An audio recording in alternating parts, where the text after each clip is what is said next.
Jane Velez Mitchell, Jane Unchained live. We have a very, very special guest for our Boycott Meat broadcast today, and that is the one and only Alexandra Paul, who is an extraordinary actress, been in many, many, many, many movies and TV shows from, my gosh, Dragnet and Christine and Baywatch, and the list goes on and on and on. But we're talking to you today because of your incredible animal activism. So tell us, I have been looking up images of you, and there are so many images of you getting arrested. Here you are getting arrested, and here you are getting arrested. And there are other videos of you getting arrested. You have been arrested many, many, many times. So how do you get the gumption and the courage to get arrested? Then we're going to talk about your latest arrest, which has created headlines. Go ahead. Well, first of all, thank you, Jane, for having me on the show, and thank you for all the amazing work that you do. In terms of arrest, those pictures, one was for protesting the Iraq War in 2003. I did spend about 5.5 days in jail for peacefully protesting. The gentleman next to me is actually a Catholic worker priest, and I've been trained in peaceful civil disobedience. So that was I had a couple arrests there. And the other one was probably with animals, for animals, but I have been arrested over 20 times. But let me tell you that there are many, many ways to be an activist. And as a white woman, I am privileged. And being an actress in Hollywood, that makes me even a little more privileged. And so I have the ability to get arrested and get treated well, or, I don't get beat up. So there's more safety. So I don't know how much courage it takes. More, it's that my personality is one that feels comfortable with peaceful civil disobedience and arrests. And, people of color, men, they are more in danger when they are arrested in terms of officers and the prison system. Now, you are also a very active member of Direct Action Everywhere. They're all over the world, a huge, fast-growing animal rights, a grassroots movement that takes to the streets in incredibly picturesque and really dynamic demonstrations that are often overlooked by the mainstream media. In fact, here is an event where you were also arrested that I covered in Oakland, California, and so many of the other demonstrations like this one with well over 1,000 people were ignored by mainstream media. But then when approximately 30 people were arrested at this event, including you and your twin sister, suddenly they got media coverage. Do you think it's fair that you have to get arrested for the mainstream media to cover the issue of animal rights? Well, I wish it wasn't that way. I wish animal rights were more mainstream, but that's why organizations like Direct Action Everywhere are doing these civil disobediences and publicizing open rescues, is because that's what the media will cover. And thank you for covering them, Jane, because you're there all the time at all these different protests around the country, including the vigil at the pig vigil at Farmer John's that takes place twice a week that LA activists are regularly at. Yes, and I'm sharing out as I speak to you, so that's why I'm doing two things at once. But let me say this. You were not involved with Los Angeles Animal Safe. That's a totally different thing. But you were at the pig killing facility near downtown LA run by Farmer John, which is owned by Smithfield, which is in turn owned by a Chinese conglomerate.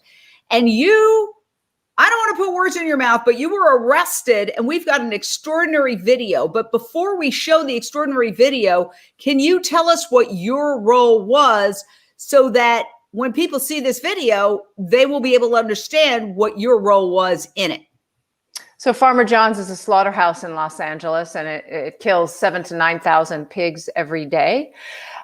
Starts by gassing, then stunning, then slitting, then boiling. It's a terrible, terrible process. And yes, LA Animal Save is a wonderful group. When my actions on that Thursday evening, Friday morning had nothing to do with LA Animal Save and their peaceful vigils outside the facility, giving water to the pigs and documenting their entry into hell, basically, and their last moments.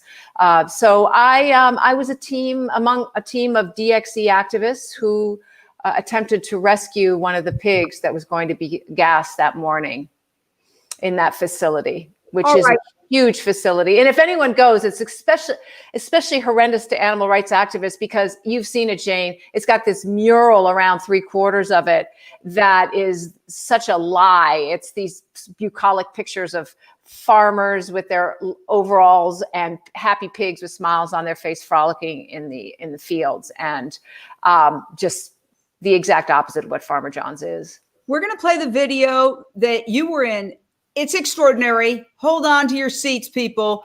If there's any young children, you may want them to leave, because there are some graphic moments. It's called The Truth of What Really Happens. The exact opposite of the mural. Watch this, and then we're going to talk to Alexandra about what it was like to be inside that killing facility where thousands of pigs are killed every day.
You guys.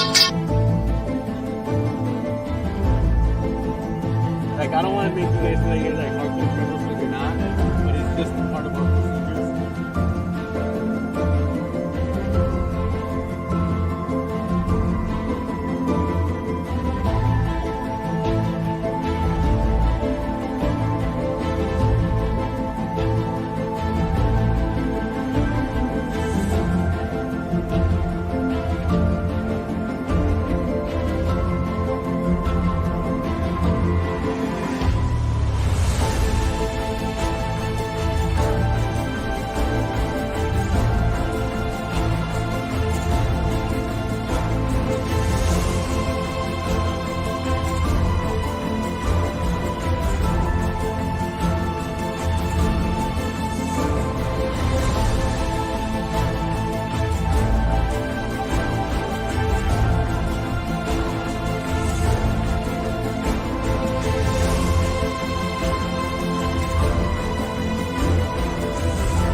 And I please urge you to share out this video, which includes that video.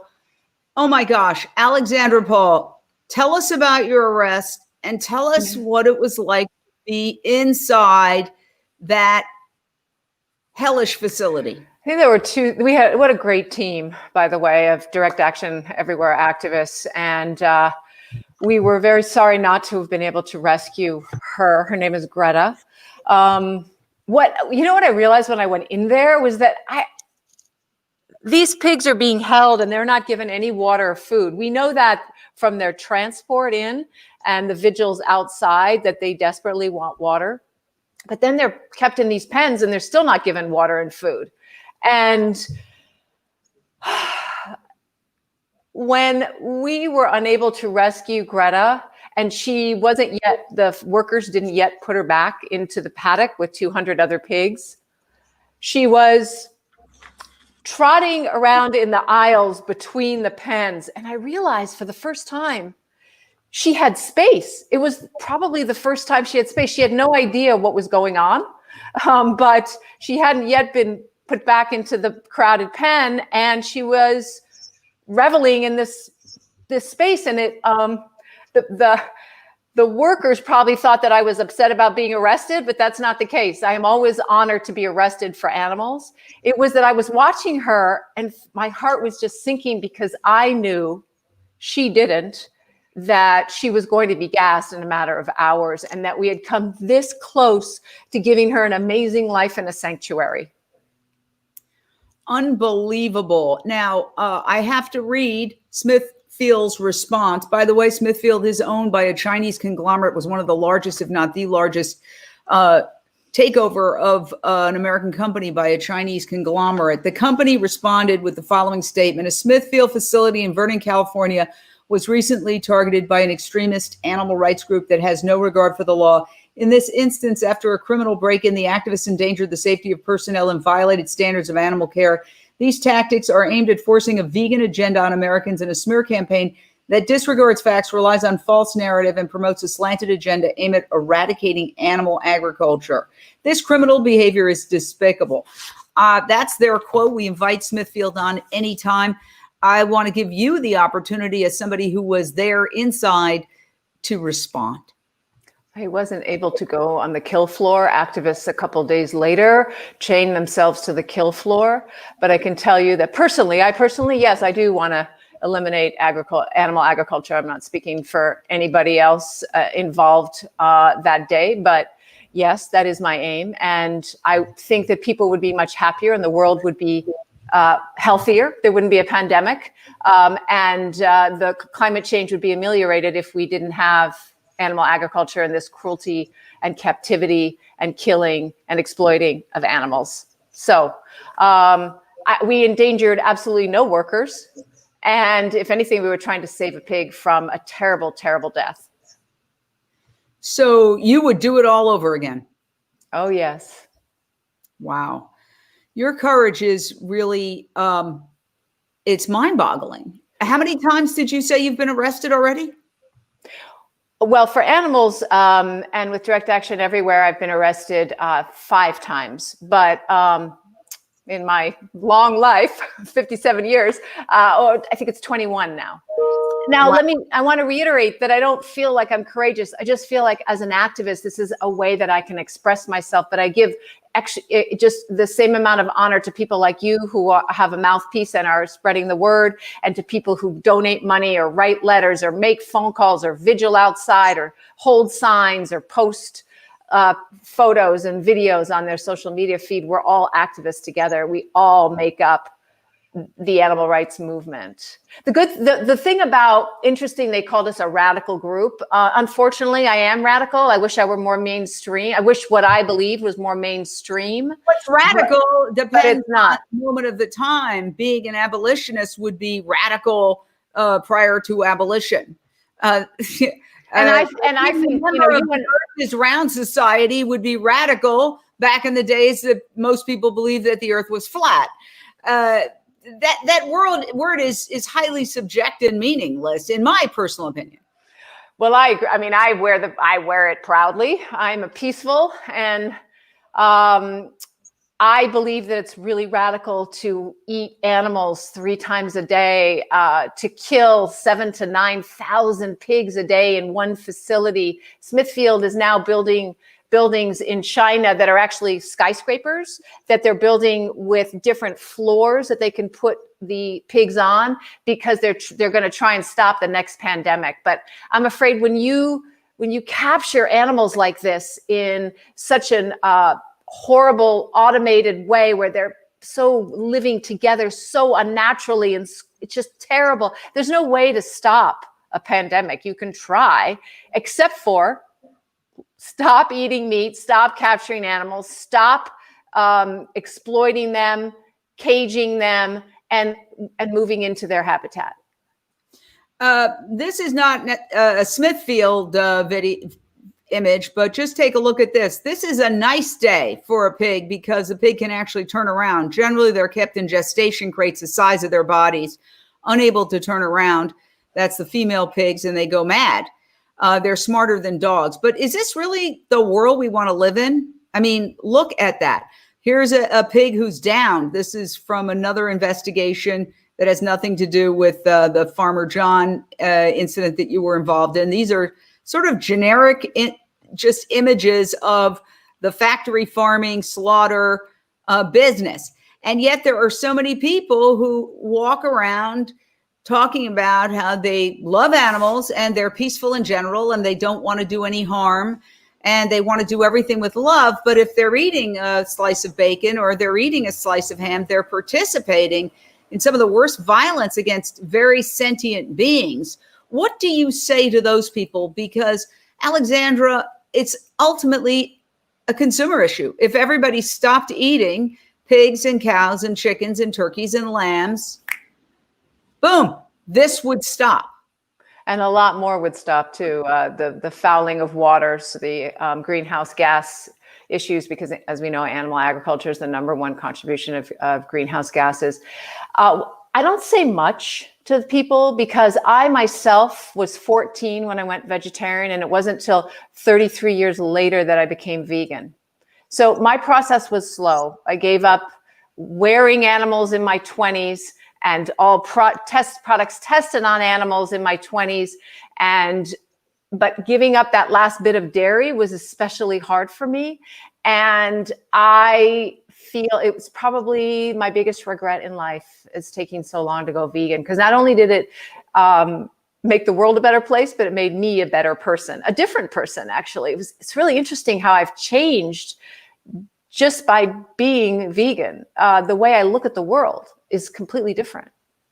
Well, to give you some hopeful news, we just interviewed today the executives of Cool Beans, and we were looking at the Good Food Institute statistics, and amongst very young people, teenagers and below, veganism is skyrocketing to an extraordinary degree, and vegan products are skyrocketing in grocery stores, supermarkets around the country. And so there is a tremendous positive news happening as people proactively embrace plant-based products for their health, for convenience. They last longer. Vegan milks are the most successful story, but vegan meats are coming up as well. So you had mentioned pandemics, and I just want to go over with you the fact that, yes, this pandemic was first spotted amongst those who had been to a wet slaughter market in China. SARS, same thing, a different province, but also a wet slaughter market. Then you have swine flu, you have mad cow disease, you have bird flu, you have MERS, you have coronavirus. What do you say to people who, maybe resist connecting the dots on that? And as you answer that question, we're going to introduce our other guest, Joe Enriquez. I think we can add him to the screen. We're going to have to activate his camera. It's not activating right this second, but answer that question if you would. I'm shocked that there hasn't been more movement against animal agriculture because of coronavirus, COVID-19. To me, we're talking about vaccines and everything, but unless we actually, that's all very well and good for this pandemic, but what about the next one? And so I'm extremely disappointed that there hasn't been more movement on that in the last 9 months, and that the mainstream hasn't really caught hold and connected the dots directly. We really like to blame China for COVID-19, but this could have happened anywhere. And the pandemic of 1918 started on a farm in the Midwest of the United States with pigs. So it could happen here with all the factory farms that we have. I want to talk about a mentality, and this isn't to talk politics. We're not interested in talking politics particularly today, but I want to bring up what the Senator Joni Ernst, who is a senator in Iowa. Iowa senator said, and to me, you having been inside a pig killing facility and having seen animals in factory farms and done a lot of investigative work, I'd like to get your reaction as a human being. So she said when she was running for Senate back in 2004, and this was just quoted in an article that I read just today, I grew up castrating hogs on an Iowa farm. So when I get to Washington, I'll know how to cut pork, said the then state senator in the ad before the camera cut to footage of pigs. Washington's full of big spenders. Let's make them squeal. What is your reaction to that kind of what would be called tremendously speciesist, which is a form of bigotry, speciesist language, that mentality? I don't like pigs being used in a negative way. I've been in several. I actually was in a Farmer John's slaughterhouse in 2016 and rescued several pigs from there who are thriving in a sanctuary. They were little, whereas the pigs at Farmer John's are young, but they're 6 months old, so they're a lot bigger and more challenging to rescue, obviously, than going in and rescuing a pig whom you can cradle in your arms. But I don't, that's just that kind of machismo, like I can castrate, so I can pretty much castrate. Oh, that's just such bullshit. If her husband or her male partner had done to their testicles what's done on factory farms, for example, pigs generally are killed too young they don't even bother castrating them. But for cows, for example, they do something called banding, where they put a very tight band around the testicles and just wait till they drop off. There's no anesthesia in most of these cases. So I don't know why she's so proud of castrating. It just shows that she's heartless and isn't sensitive, probably not to her constituents either. All right. That's very well said. We're going to give a chance to Joe. Can we hear you at least? There you are. Joe, you're in the state capital of Iowa. We were just talking about Senator Joni Ernst bragging about having castrated pigs and wanting to make politicians squeal as a result, and that kind of speciesist language. What's happening where you are? And what's the boycott meet latest? Okay, well, what's happening here in Iowa, especially with Joni Ernst, I mean, she is losing support on her base. Clearly, the person who's running against her, Teresa Greenfield, has gained a lot of support recently. In the polls, her opponent, Teresa Greenfield, is 3 points ahead. So good news for the people of Iowa. We know that the Democratic challenger wants to see changes in the food processing industry. Forward to talking with the new senator after the end. So we'll see what happens there. Now, in regards to the boycott, we're still moving full steam ahead on the boycott. We have an intern now working on our support list. We're going to be sending out regular monthly mailings by email, and also using a social kind of social networking to really get out the message. But the boycott is alive and well, Jane. We're encouraging people to not eat meat.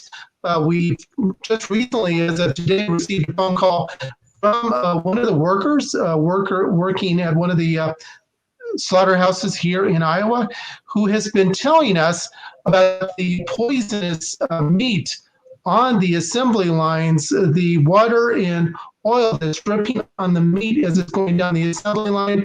The workers have spoken up to have that stopped, but management isn't listening. So we're trying to put together a complaint for this worker to wage their issue about toxic meat on the assembly lines. So things are going on. All right, Joe, we're gonna let you go because you're breaking up a little bit, but we got your report. Thank you so very much. We appreciate everything you do. Yeah, thank you. Okay, thank you. All right, so Yay, Joe. Yeah, Joe actually is the founder of the Boycott Meat campaign, and he's based in Iowa, and it's being done in solidarity with slaughterhouse workers. And I can bring up the latest statistics, which are truly frightening. This is straight out of the New York Times from just a day or two ago, and let's just read it ourselves. Okay. 44,000, more than 44,000 meatpacking workers have tested positive for coronavirus, and more than 200 have died, according to the Food and Environment Report, which has been tracking the outbreak. So what do you say to that when now these workers are literally dying so somebody can eat a chicken wing or have a slice of bacon? Well, for folks who think that they don't care about the pigs, and they should at least care about the workers. Otherwise, they care about who? Nobody. And so the workers are just treated abominably. It's incredibly hard work in a slaughterhouse. And when we DXE activists go in to rescue an animal, it's not about being against the workers. It's the system as a whole. The workers are. In fact, we dressed as workers there, and that's why we're one of those people in there. You don't know which one, but you. Yeah, I'm over. I was wearing a white. In fact, I was wearing a white shirt, white shirt underneath the blue uniform. We wore masks because it's COVID time, but normally as rescuers, we would have gone in without masks, but we didn't want to endanger other slaughterhouse workers or workers at all. We don't want to endanger anybody when we protect animals and work for animals. But yes, the work of slaughterhouse workers is so hard physically and emotionally too. And slaughterhouses, there was so much talk about them not protecting their workers, and because they don't want to slow down the line. They want to keep killing the animals as fast as possible. So the workers are shoulder to shoulder, and it's horrendous what not only did the capturing of animals cause this pandemic, but the killing and eating of them has exacerbated it. Yes. And as you pointed out, it's a leading cause of climate change, habitat destruction. That's why the Amazon's on fire. Wildlife extinction. We've already killed 68%. That's according to mainstream media of all wildlife on this planet. At the rate we're going, we'll have none by 2026, which, by the way, is one of the reasons why Jane Unchained did our documentary Countdown to Year Zero, which the tagline is "Watch it before it's too late." And we profile the work of Dr. Silas Rao, who has a plan to create a plant-based culture by 2026. So you can get involved in that. That film is available on Amazon, Countdown to Year Zero, and we're rapidly approaching it. And then, of course, there's world hunger, human world hunger. Animals are eating most of the food that is produced on farms. 75% of all soy produced is fed to farm animals. That's just one example. And so you're contributing to world hunger when you eat this inefficient food source, not to mention human disease. Processed meat is officially cancer causing. And even prior to the pandemic, heart disease killed 1 out of every 4 humans, which is tied to the cholesterol getting in the vessels in the body and clogging the vessels in the body with plaque. So what do you say to people who are otherwise compassionate, progressive, who kind of feel like they're on the forefront? They might even call themselves environmentalists as a thing, right? What do you say to them when they still embrace eating animals and their byproducts, like the menstrual period of a chicken, which is an egg, and the breast milk of a cow, which is cow's milk? What do you say to them? Do you have any secret way of maybe opening their minds and their hearts to this issue? You know, it's interesting because most Americans, at least in my circle, they know this. They know that animal agriculture is destroying the planet. They also know that eating meat isn't healthy, but because these messages are new, they're competing with decades old messages.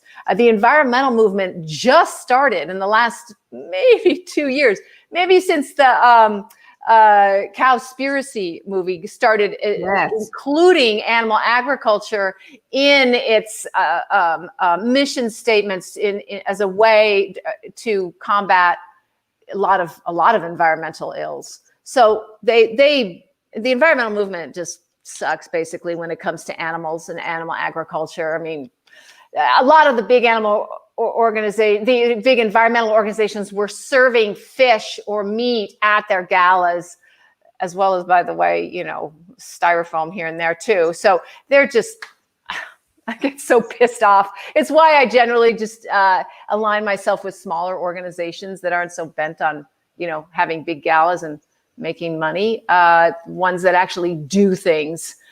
What do I tell people? Firstly, I try and be the best role model that I can be. And so I am extremely healthy, extremely active, extremely fit.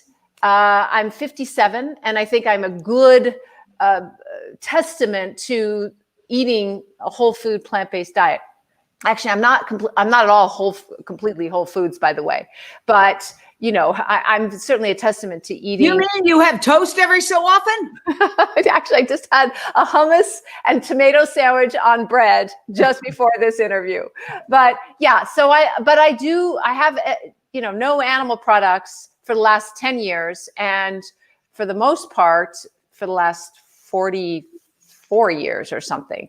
So I hope to lead by that way mostly. But when people ask me, I tell them that the best thing they can do for climate change, besides choosing to have one fewer kid, is to not eat animals, because animals are extremely, livestock is the billions and billions of livestock that we kill every year. It's not their fault, but their manure is extremely polluting. It off-gases methane. And feeding them is such a wasteful way of getting food to humans. So it's just an incredibly environmentally destructive way of life.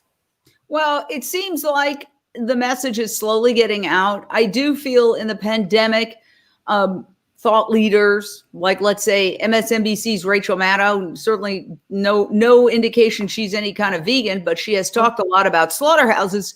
Really? She calls them meat packing plants. All the media pretty much describes them as meat packing. They're afraid to say the word slaughter for some reason. I wonder what that is. But to her credit, she has talked a lot about the COVID-19 outbreaks at the meat packing plants. And but has she stopped eating? I mean, meat, because I don't think so. No. I have no indication that she's done that. So but it's so interesting that way someone can see that and make the link and not change. And I understand it, because remember, it took me a long time to not be in denial anymore. But I just find it human nature. I mean, Jane, you tell me, how do you do it? Well, I'll tell you, the closer you are to somebody, the more personal they're likely to take it. So I've kind of stopped wasting my breath on a couple of friends who, no matter what I say, it just, because on a psychological level, they take it personally, like I'm making some kind of judgment about them. I often talk about how I'm a recovering alcoholic with 25 years of sobriety, and how when people could talk to me till they were blue in the face when I was in my disease, I didn't want to hear it. You're not my mother. Get away from me. Don't tell me what to do. And I was even hostile to people. If I had a party and somebody would come and they wouldn't have anything to drink, I would kind of, what's wrong with them? Because I could see on some level it was a reflection on me. Why did I need to drink? Mm-hmm. So actually, it was somebody I met at a party who was dancing away and really the life of the party. And I said to her, we should go out and party sometime. And she said, well, I don't drink. And that hit me, because she was more of a party person than anybody else in the party. And yet she wasn't using alcohol to fuel it. So I think it's attraction, not promotion, as they say in 12 Step. But I also think it's a combination of talking to people about the consequences. And so I really don't think there's any one secret answer. I think it's multi-determined. I'd rather talk to as many people as I can at one time, as opposed to talking to somebody at length and wasting a lot of time and energy on one person. However, one person will save at least 10,000 animals over the course of their lifetime. So somebody came here to drop something off today, and very socially distanced, I gave them a veg magazine. Anytime somebody comes here, they get a veg magazine or they get a veg book. And the irony is, some of the people you wouldn't expect it, like a plumber who you think would just be worried about the pipes and oh, they're interested and they embrace it and they read it. Say, I'm going to read this and my wife this and blah, blah. And some of the people you'd think would be interested are strangely silent and have no interest. So I don't think this is a political issue. I think there are people on all sides of the political spectrum who can embrace this. I don't think it's a geographic issue. We need everybody. That's why I work closely with the Rowdy Girl Sanctuary in Texas. I'm on their board. We need Texas. We wrote a song, Texas is Going Vegan. So I will say that I feel that everybody, no matter what their age is, their ethnicity, their geographical location, their religion, their this, that, and the other, anybody can have that wake up moment. Just like alcoholism doesn't discriminate. There's people from that's a great thing. It's people from all walks of life who can be alcoholics. It's the same thing with veganism. We really have to, I think, combat this idea that it's some sort of elitist thing that's happening in Venice, California, and in Brooklyn. When in fact, it's not even more expensive. It's cheaper. You can get a sack of black beans and a sack of rice and a cabbage and live for a month and a half. Well, one of the reasons that meat eating caught on as this thing to do is because the wealthy used to be the only ones who were able to eat meat. And so then, then when the middle class was able to, then they scrambled to do it to the detriment of their health, of course. So it's interesting that you would call somebody who doesn't eat meat elitist and someone who does the common man, because it's actually, historically it's been the opposite. Yeah, absolutely. That's why gout was the disease of kings. And, David Attenborough has a new series on one of the platforms. I think it's Netflix, but I'm not sure. I should have checked first, but I just remember seeing it just last night. And he's talking about factory farming and the decimation of wildlife. So the word's getting out there. I just wish that the so-called best and the brightest, the smartest people would get it. And getting back finally to the addiction metaphor, because it is an addiction. Eating animals is addictive. Cheese is known to have a morphine-like quality in it so that the baby calves would drink it. Getting back to that addiction analogy is that when you're in your addiction, the brain is working for the drug or the substance. It's not working for you. So some of the smartest people are the worst addicts. So, that's true. Now, how do you think we're going to get off it? Do you think we're going to get off we're going to get off meat at some point because climate change won't allow it, and because we won't be able to grow enough food to be able to feed a growing human population? We're not able to grow enough food. Exactly. But it's going to stop. Dying of malnutrition and starvation in third world countries. And when you talk to, I get worked up, huh? No, calm. That's my thing. Now I'm working on staying calm at all times. Good luck with that, Jane. No, but I am. But when you talk to so-called humanitarians who are actually working against hunger, and you try to bring in the vegan, the basic vegan facts, you don't need to even know higher math. If we're only 7.8 billion humans and we are forcibly impregnating, ladies, that's what rape is called. We're forcibly impregnating 70 billion animals and killing them every year, into existence. They're eating more than the 7.8 billion humans. Cows eat constantly. Pigs eat constantly, especially when they're kept confined so they can't move. So all they have to do is eat. That's why they keep them confined, so they don't burn calories and they consume. Then they slaughter them young. But it's simple math. 7.8 billion humans are not going to eat as much as 70 billion animals. Yeah. There's no competition, zero competition on that. And yet you can't get people to look at that simple math formula that tells you that they're in a state of complete denial and oblivion.